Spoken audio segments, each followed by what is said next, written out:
রমজান মাসে যে ৫টি কাজ থেকে আমাদের বিরত থাকা উচিত। নাম্বার ১, মিথ্যে বলা ও পরনিন্দা করা। তুমি যদি মিথ্যে বলো এবং অন্যের নামে গীবত করো, তোমার রোজার সোয়াব নষ্ট হয়ে যেতে পারে। তাই শুধু খাবারের সংযম নয়, মুখের ভাষার কন্ট্রোল আনাটাও জরুরি। নাম্বার ২, ঝগড়া বিবাদ ও রাগারাগি। রোজা মানুষকে ধৈর্যশীল বানায়, তাই রাগ নিয়ন্ত্রণ করতে পারাটাই রমজানের বড় শিক্ষা। কেউ যদি তোমার সাথে ঝগড়া করতে আসে, হাদিসের ভাষায় বলবে, ভাই আমি রোজাদার, আমার সাথে ঝগড়া করো না। নাম্বার ৩, নামাজে অবহেলা করা।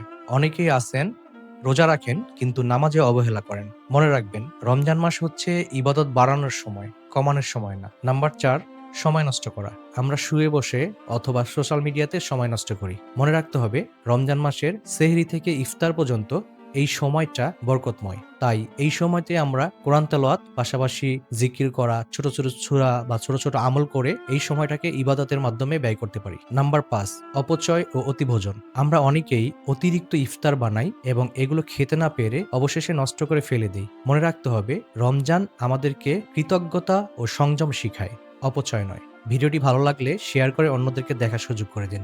আসসালামু আলাইকুম।